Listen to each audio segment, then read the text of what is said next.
welcome to the second of our student webinars. This one still looking at the issues and debates topic, but this time looking at the free will versus determinism area. Now, in terms of this particular session, we're going to look at three key things. So we're going to start by looking at the different definitions within this topic, of which there are a lot of them. So you need to know about determinism, hard versus soft determinism, three different types: biological, environmental, psychic, and then of course the opposite end of the spectrum, you need to know about free will. We'll then look at the different types of questions that can occur in this area of the course, looking at multiple choice, short answer, application questions and essays. And then last but not least, we'll plan together how you might tackle the essay, discuss the free will versus determinism debate. Quite a nice essay actually, so if it was one that come up in the exam, it'd be one I'd be quite pleased with. Before we begin, it's worth considering a couple of examples when it comes to sort of free will determinism, and considering just in your own mind whether you agree or disagree with the following statements. So the first one: I have free will and I can decide when I get out of bed. Many people might think absolutely that's the case. You can decide what time you get up in the morning. You could skip college or school if you wanted to. But in reality, many psychologists would say actually your behaviour is completely determined. The time you wake up to some extent is determined by your circadian rhythms, a topic you're currently studying in year 2 psychology. On top of that, there's the expectation of, in your case, school or college, or in my case, my boss gym, which is an environmental factor that might determine whether or not I actually get up out of bed on time in the morning. To consider a slightly different example, you might think that you have free will and can choose not to visit your boring grandparents. Terrible example, but you get the idea. And again, though, many people might completely argue against that and say, well, actually, your behaviour is really, to some extent, determined by feelings of guilt, which is an environmental factor. And therefore, the real reason that you actually go and visit your sort of elderly grandparents is not because you necessarily want to see them, but it might be because you're removing those feelings of guilt, which, as you know, is an example of negative reinforcement, and that's the real reason that you're actually going to see them. I should say that you should definitely go see your grandparents anyway. They're I'm sure, genuinely lovely people. Now, that idea stems from the idea that free will is an illusion. So what I was getting at there is many people might feel that they have free choice when it comes to making decisions, but many philosophers and psychologists actually say that the idea of free will is really no more than an illusion. There's a fantastic book that I've put a screenshot of on screen there by an American author, a neuroscientist called Sam Harris, and he's just one of many people that argues that free will is an illusion. And there's a nice quote there. He says that our actions are the product of brain states, which are in themselves the result of prior causes, which are in turn generated by a universe over which we have no control. So therefore, there may be an argument that the actual reason you're watching the recording of this webinar, or you took part in the live webinar, is not because you actually have any interest in being here, but it's through a combination of biological and environmental factors that means that you're determined ultimately to be here. Now, with that bleak definition out of the way, we'll move on to actually looking at the different types of determinism of free will that you need to be aware of in the exam. So when it comes to determinism, you've got this distinction between hard and soft determinism, and then you need to know three different types: biological, environmental and psychic, and we'll take each one of those in turn. So if we wanted a definition for determinism as a whole, determinism is the view that free will is an illusion, which is why we've just used that previous example, and that our behaviour is actually governed by either internal or external forces over which we have no control. And consequently, therefore, our behaviour is viewed as being predictable. If we're determined to act in a certain way, we become therefore predictable. Now, there are two extremes. You've got on the one hand hard determinism, which is the view that forces outside of our control, and that could be biology, it could be past experience, shape our behaviour. And hard determinism is completely incompatible with free will. The two just can't go together.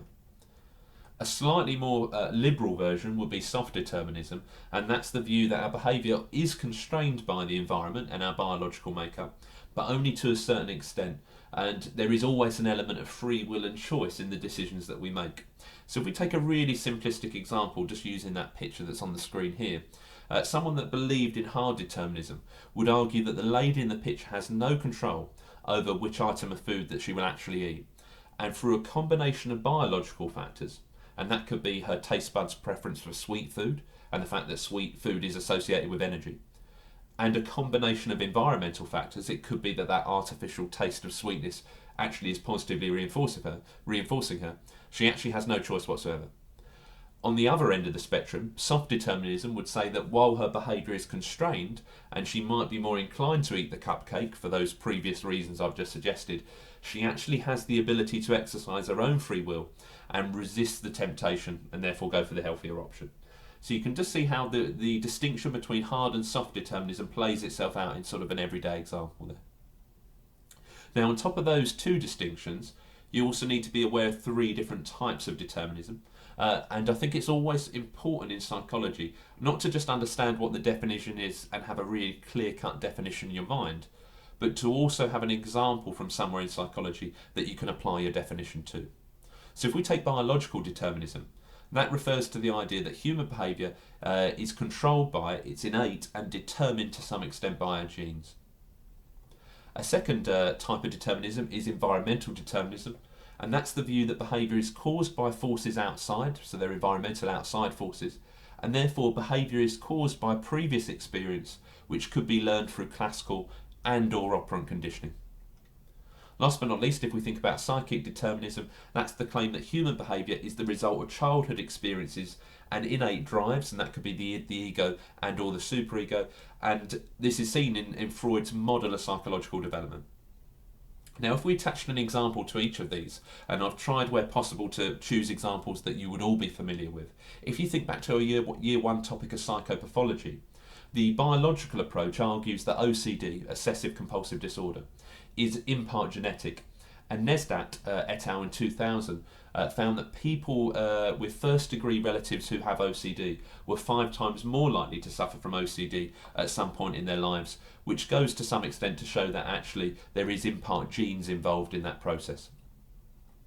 If we think about the environmental determinism, and sticking with the same topic, so sticking with year one psychopathology, the behaviourist approach suggested that phobias are acquired or learned through classical conditioning and then maintained through operant conditioning, and therefore again to some extent phobias are environmentally determined. Now, it's trickier to use a year one example for Freud because you don't study Freud in any real depth in year one psychology, but if you're studying the gender topic in year two or forensic, and I'm going to use gender as my example here, the psychodynamic approach argues that gender behaviours, being masculine and feminine, are acquired during the phallic stage of development through the successful resolution of the Oedipus or the Electra complex, where children tend to identify with the same-sex parent. Okay, so there is year two examples that lend themselves better to Freud than year one course.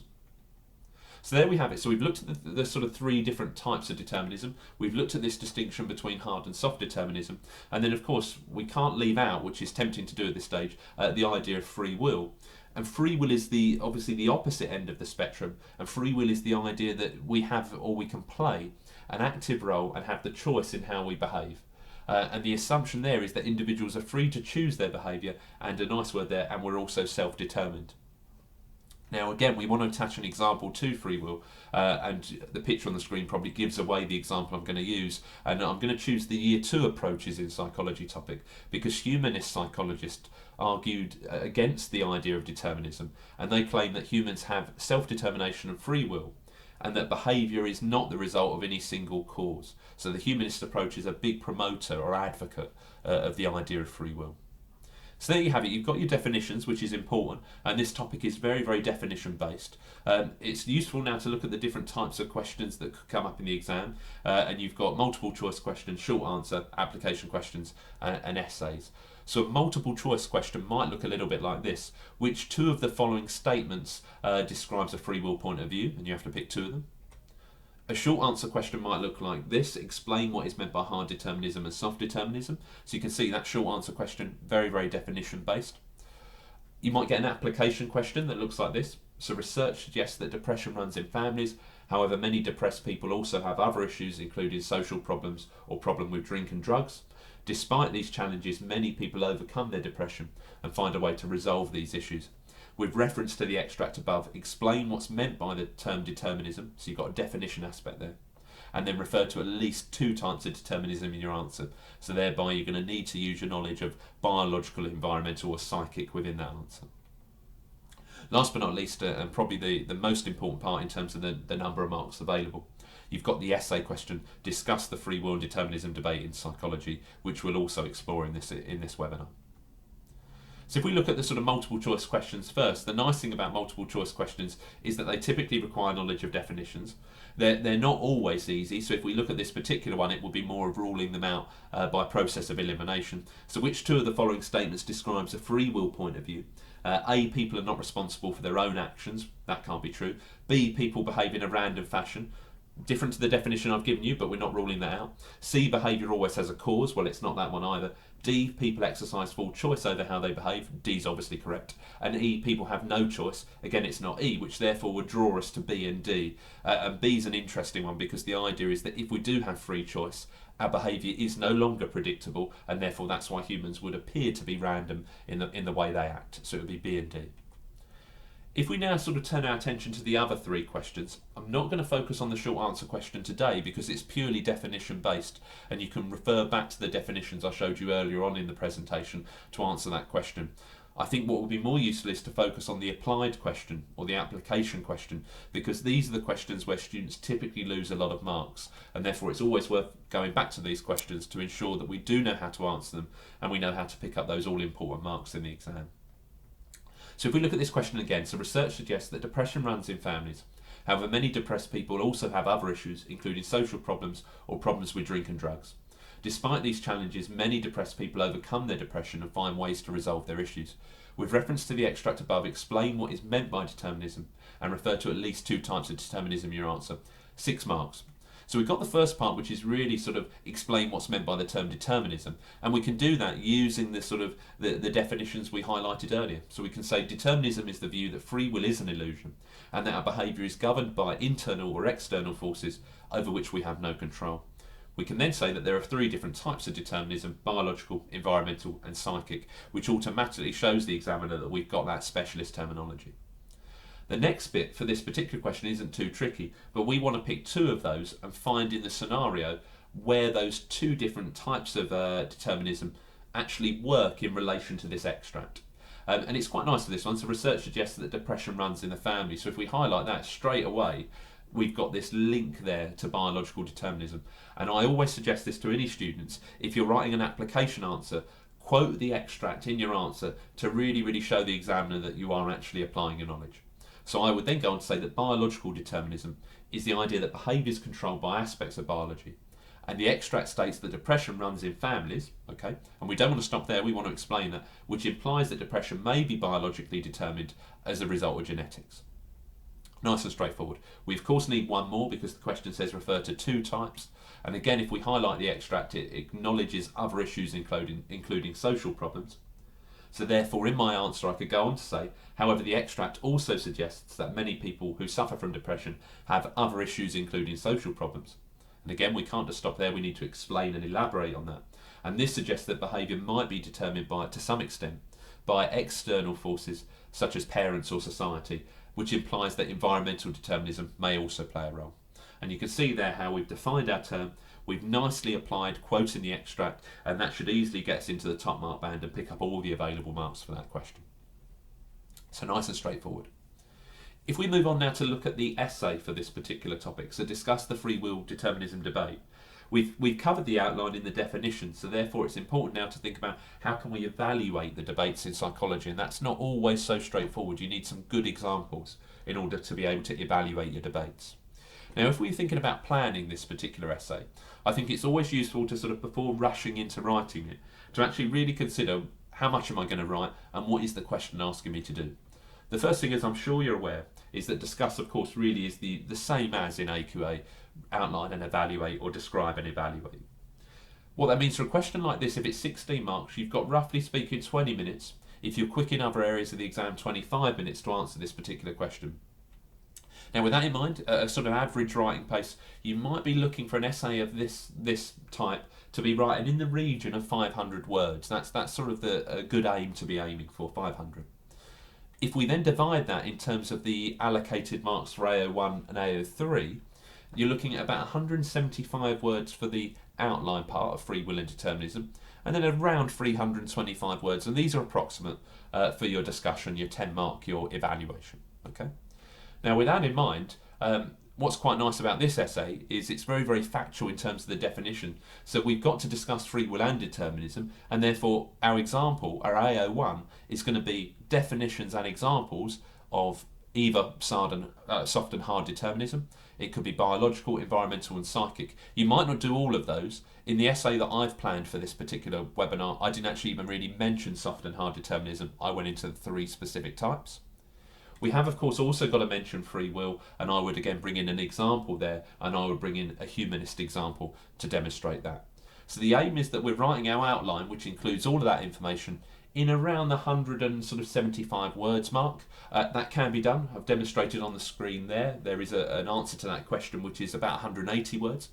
And you can see from mine that it's easy to fit the material in and give examples and explain your key terms.